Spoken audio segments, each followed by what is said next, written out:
Exception handling. This is an important construct to be built into our programs for practical use. In practice, we can't control all the operational conditions, especially when the computer is taking inputs from end users. Our program can't and not supposed to handle all possible kinds of inputs from end users. So it can reach a situation that the computer doesn't know how to carry on with the calculations. If such a situation is not handled properly, the computer will crash or stop. This is usually undesirable and someone needs to be called in to start the systems again. So a good computer system should try to catch such unusual operational conditions and handle them as much as it can, instead of simply stopping its operations. Programming languages usually provide such construct to handle so-called exception. This is then the topic here about exception handling. We have it in Python language and similarly in many other languages such as Java that we will see in the following lecture. Indeed, exception handling is dealing with errors, but we need to distinguish two kinds of errors. One is syntax errors. Such errors are caught before the program got executed. Usually it is caught by the Python interpreter. In other compiled languages such as Java, syntax errors are caught by compilers. Basically, syntax error is one that does not make sense to the interpreter on what the program wants to do. This is like grammatical mistakes in English. So in practice, before any program can be put into production for use, all statements in the program must have been interpreted at least once during testing. So such low-class error does not happen during operation. For this example, while true, print hello. While true, there should be a colon here, so this is a low-class error. Missing out this colon resulted in syntax error.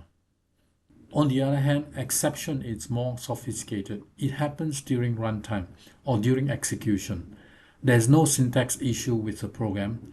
That is, the program does know what you want to do, just that there are various kinds of situations that the program does not know how to proceed with the calculations.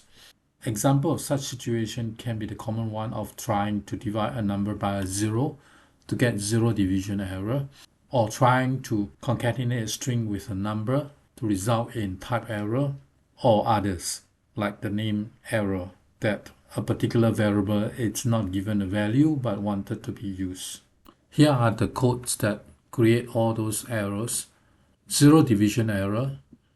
This is a variable input somewhere, is given the value 0, and if you try to do 10 times 1 divided by input somewhere, you will get 1 divided by 0, which resulted in zero division error. Type error. Input somewhere, if you have a string 2, if you try to do input somewhere plus 2, a string of 2 plus a 2, this is impossible to do, and you can get a type error. And we can only concatenate string to string or integer add with integer and not string and integer. Next, name error. Some number equal to some number plus 100. In this case, the interpreter would have to find out the value of some number, and if this is not already given, then this will result in a name error. Name error, some number is not defined. Why we use exception? A bit on the programming history to explain this. In the good old days, such as the use of C language, many functions usually return special integers to indicate different operational outcomes. But this is clearly limited. There will be many different integers to use to indicate different kinds of situations encountered by the program, and programmers have to somehow remember all these different integers somewhere. Or worse still, just leave the system to crash. So with the use of exception handling construct, we will have done the thing in a more natural way, and it's more extensible and it's more flexible, as you will see. Now we are ready to see how to write our codes to capture exceptions. Here is how the exception construct looks like. We call try except block. It has these keywords: try, except error, except without any specified error, else, and finally. Those statements you want to capture any exception are in try. That is, those statements that can potentially result in errors during execution. Then exceptions we are interested are listed one after another from specific to general until they accept without any mentioned error. This is the wildcard to capture all other exceptions. No matter how many excepts we have, when there is an exception, the system will go through the very first one it encounters from top to bottom to execute and ignore the rest. When there is no exception found, statement in here under else will be executed. Finally, includes all statements that we want to execute regardless of any errors. This is a try except example using division. We want to divide x by y to get the result. So we put these statements inside try, and we have a bunch of except statements to catch the various errors, possibly divide by 0, wrong typed, or any other that we do not know. When no exception are captured, then the calculation is correct. We just print it out with the else statements here. Regardless of whether there's any error, we print executing finally. Here are what happened when we call the function divide test with 2, 1, x is 2, y is 1. So we indeed get the result from the else statement, it's 2.0, and we have the print statement from the finally clause. Here's another example, divide test 2, 0, x is 2, y is 0. In this case, this is a zero division error. It is being caught at except division by 0. And even though there is an error, the finally statement is still executed to print out executing finally. Last example, divide test a character of 2 and a character of 1. You can't do division with character. So we get type error from the except type error, print wrong type for divide. So we get wrong type for divide.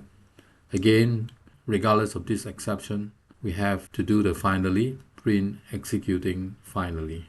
Here is how try except works again. Statement in the trial clause are executed.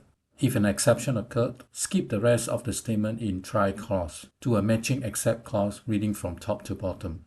Except clause can handle the error itself or raise other exception here to be handled by parent level. Raise other exception, we'll go to this later on. If no exception occurs, the except clauses are skipped to go to the else clause if it exists. The finally clause is always executed before leaving the try clause, whether an exception has occurred or not. About the mentioned raising an exception, instead of waiting for the system to raise an exception, the Python language allows us to raise exception ourselves with the keyword raise. Just use raise that particular error to raise an exception. The exception may be, like this case, a built-in exception, and maybe our own user-defined exception. For this case of raise NameError exception with a message hi there, we get this error message and NameError it's hi there. Indeed, besides the built-in exception that you can see in this web link, we can define exceptions ourselves for our specific use and use the keyword raise our exception too. Here is how we define and use our user-defined exception. We define a class called myError and make it into a subclass of the system built-in exceptions. So myError is now our user-defined exception. In here, we have just 2 functions for our illustration. Of course, you can have more for other purposes. To use our myError exception, same as before, we put a try except block. In our try clause, we raise myError and give it a value 2*2, which is 4. Of course, this may be silly to have nothing except to raise exception in the trial clause, but it is just for illustration here. Then, because of the raise exception, the except clause is invoked. MyError is defined as an object E, and we can print out the object value, which is 4 in our example. This next example simply raise myError and give it a value of oops. This exception is raised for the parent to handle. In this case, the parent is simply the systems, and thus the error is just shown here, and nothing actually is handled at all. So we see the full error message about my error. Oops. We now look at my error in a more proper context, though it is still very artificial. Here is our my error class. Here is my error being used in divide and test, that we raise my error when there is a zero division error. Here now, if we call divide test with 2, 0, x is 2, y is 0, that will invoke a zero division error, which will print out this division by error, will also raise my error exception, return back to the calling function. In this case, my error is captured as an object ERR and print ERR, which is the content in ERR. It's my error division. With this example, we are now done with this lecture. You will see more examples on exception handling during our face-to-face tutorial.